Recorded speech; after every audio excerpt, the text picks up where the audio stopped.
Assalamualaikum warahmatullahi wabarakatuh.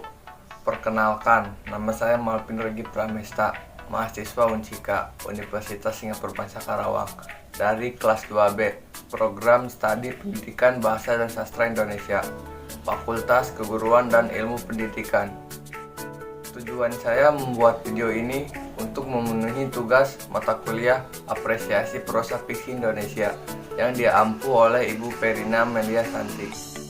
Saya akan mengapresiasi sebuah novel yang berjudul Teman Hidup yang ditulis oleh Andaru Intan. Terlebih dahulu, saya akan memberitahu identitas buku ini. Buku ini ditulis oleh Andaru Intan dan diterbitkan oleh Dipa Press, anggota IKAPI. Buku ini merupakan cetakan pertama pada tahun 2017. Buku ini memiliki jumlah halaman 375 halaman dan mempunyai 20 judul di dalam buku ini. Selanjutnya, saya akan membaca sinopsis cerita ini. Cerita dibuka dengan pengenalan sosok Kinan yang sedikit berbeda dengan kebanyakan gadis usianya. Ia tidak pernah keluar rumah kecuali untuk urusan yang benar-benar penting. Terlebih setelah eyangnya meninggal. Tentu ada hal yang melatar belakangi semua itu. Di balik pandangan sempurna semua orang akan keluarga Kinan, sebenarnya ada yang tidak beres dalam keluarga itu. Puncaknya ketika kedua orang tuanya berniat untuk bercerai. Bersama sang adik yang bernama Krishna, Kinan melalui masa-masa mengenakan itu.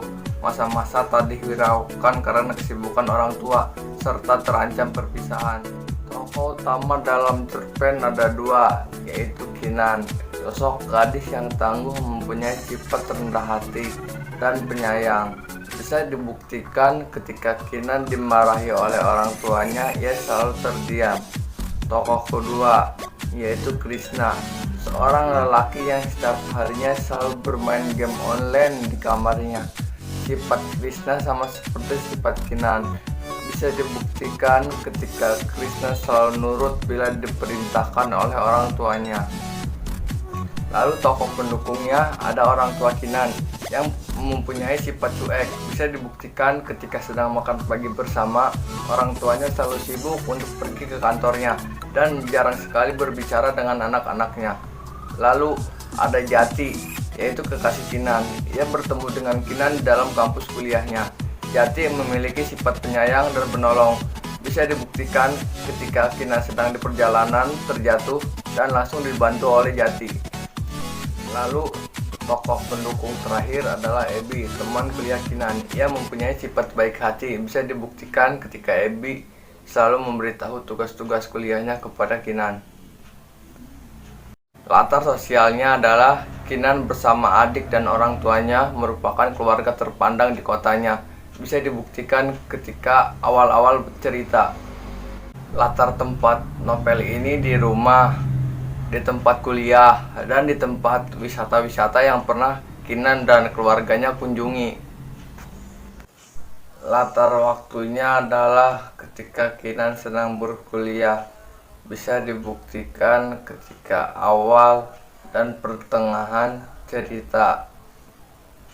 Alur dalam cerita ini maju karena mulai dari perjalanan Kinan yang belajar sampai Kinan mempunyai pasangan dan teman hidup. Makna yang terkandung dalam novel ini, sayangilah orang tuamu dan bahagiakanlah orang tuamu sebisa mungkin. Jangan pernah kau membuat kecewa, nanti kau akan menyesal jika mereka sudah tiada. Gaya bahasa dalam novel ini baku dan mudah dimengerti. Kelebihan novel ini adalah kesederhanaannya, mulai dari pemilihan judul sampai cara bertutur tulis sangat mudah dimengerti. Kekurangan buku ini, kertasnya sangat tipis dan mudah sobek. Saya merekomendasikan buku ini karena buku ini memiliki makna terkandung di dalamnya, mulai dari cinta, cita-cita, sampai keharmonisan keluarga. Mungkin cukup sekian video dari saya. Mohon maaf apabila ada kesalahan dalam berbicara. Wassalamualaikum warahmatullahi wabarakatuh.